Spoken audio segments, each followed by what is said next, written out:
एक समय की बात है। पाताल लोक से एक राक्षस घूमने के लिए धरती पर आया। पृथ्वी की सुंदरता देखकर वह बहुत प्रसन्न हुआ। वाह, ये धरती बहुत खूबसूरत है। मैं यहाँ कुछ देर घूमूंगा और बाद में अपने घर जाऊंगा। यह कहकर वह घूमने चला गया। वहीं दूसरी तरफ एक चुड़ैल चमनपुर गांव के पास के जंगल में रहती थी। वह गांव वालों को बहुत तकलीफ दे रही थी। अगर कोई उस रास्ते से आता तो वह उन्हें मारकर खा जाती। एक दिन तीन दोस्त उस रास्ते से गुजर रहे थे कि अचानक चुड़ैल उनके सामने आ गई। चुड़ैल देखकर तीनों डर गए। बहुत दिनों बाद मुझे कुछ खाने को मिल रहा है। मैं तो बहुत भूखी हूँ। मैं आप में से एक को खा जाऊंगी। चलो बताओ कि आज तुम में से मेरा भोजन कौन बनेगा। ये चुड़ैल हमें अपना खाना चुनने के लिए कह रही है। क्या हम इस चुड़ैल को खाने की चीज लगते हैं?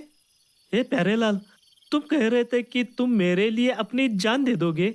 देखो, अब समय आ गया है। अब कृपया मेरे लिए इस चुड़ैल की इच्छा को पूरा करे। अरे, क्या तुम अपने मुंह बंद रखोगे?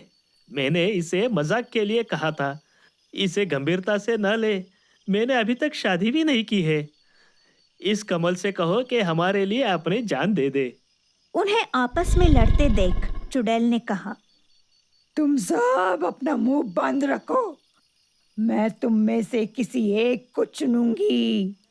यह कहकर चुड़ैल ने रामलाल को मार डाला और अपने साथ ले गई।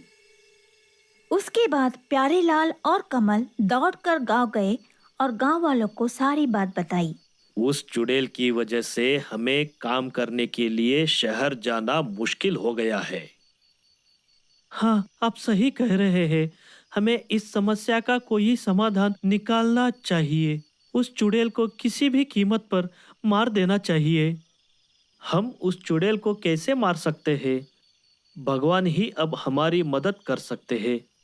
उसके बाद वे सब वहां से चले जाते हैं। दूसरी तरफ पाताल लोक के राक्षस इधर उधर घूमते हुए उस गांव में आ गए। जब राक्षस एक घर से गुजर रहा था तो उसे घर के अंदर से कुछ आवाज सुनाई दी। उस घर में मणिलाल और उसकी पत्नी रहते थे। कल मैं काम के लिए शहर जा रहा हूँ। अगर किसी सामान की जरूरत हो तो एक लिस्ट बनाना। नहीं, शहर जाने के लिए आपको उस जंगल से गुजरना होगा जहाँ चुड़ैल रहती है। अगर वह देखेगी तो आपको मार डालेगी। यह सही है, लेकिन अगर हम सामान नहीं लाए तो हम यहाँ भूखे मरेंगे। कल जो भी होगा मैं शहर जाकर आऊंगा। राक्षस उनकी सारी बातचीत खिड़की के पास से सुन रहा था। लगता है कोई चुड़ैल इन गांव वालों को परेशान कर रही है। मैं एक काम करूंगा। कल मैं इस मणिलाल के साथ जाऊंगा और पता लगाऊंगा कि वह चुड़ैल कौन है। अगले दिन जब मणिलाल घर से निकल रहे थे तो राक्षस एक मानव के रूप लेकर वहां आ गया और वह मणिलाल से बात करने लगता है। अब तक मैंने आपको इस गांव में नहीं देखा। आप कौन हो? हाँ, मैं इस गांव में नया हूँ। मेरा नाम शंभू है। मुझे शहर जाना है, लेकिन मुझे वहाँ जाने का रास्ता नहीं पता। चिंता मत करो, मैं वहाँ जा रहा हूँ। अगर आप चाहे तो आप मेरे साथ आ सकते हैं।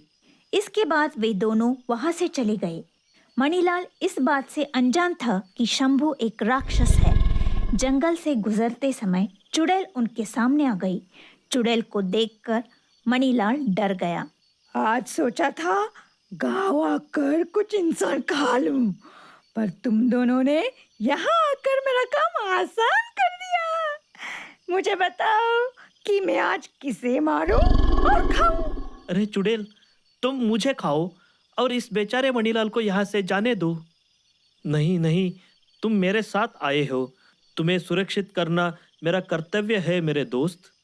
चिंता मत करो मेरे दोस्त, ये चुड़ैल मुझे नुकसान नहीं पहुंचा सकती। यह कहकर शंभू अपना असली रूप दिखाता है। यह देखकर मणिलाल डर गया। यह क्या जादू है? मैं इससे नहीं डरूंगी। ये कोई जादू नहीं है, ये मेरा असली रूप है। मैं पाताल लोक का राक्षस हूँ। तुम जो भी हो, मेरे रास्ते में मत आना। मुझे इस आदमी को मार डालने दो। मैं तुम्हें, इस आदमी को और गांव वालों को भी परेशान नहीं करने दूंगा। तुम इस जंगल को अभी छोड़ दो, नहीं तो मैं तुम्हें मार डालूंगा। तुम मुझे मारने से पहले मैं तुम्हें मार डालूंगी। यह कहकर चुड़ैल राक्षस से लड़ने लगी। चुड़ैल और राक्षस के बीच हुई बड़ी लड़ाई। अंत में राक्षस ने उस चुड़ैल का वध कर दिया। चुड़ैल की मौत देखकर मणिलाल बहुत खुश हुआ। धन्यवाद मेरे दोस्त। इस चुड़ैल की वजह से गांव के लोग चैन से सो नहीं पा रहे थे। चुड़ैल के मृत्यु के कारण अब हम एक सुखी जीवन बिता सकते हैं। ठीक है, अब मेरा पाताल लोक जाने का समय आ गया है, लेकिन जाने से पहले मैं तुम्हें एक मशीन दूंगा। यह बोलकर राक्षस ने मणिलाल को एक मशीन दिया और कहा, यदि भविष्य में आपको मेरी सहायता की आवश्यकता हो तो इस मशीन से हरे बटन को दबाना। मैं तुरंत आऊंगा, लेकिन याद रखें, किसी भी कीमत पर लाल बटन न दबाए। यह कहकर राक्षस पाताल लोक में चले गए।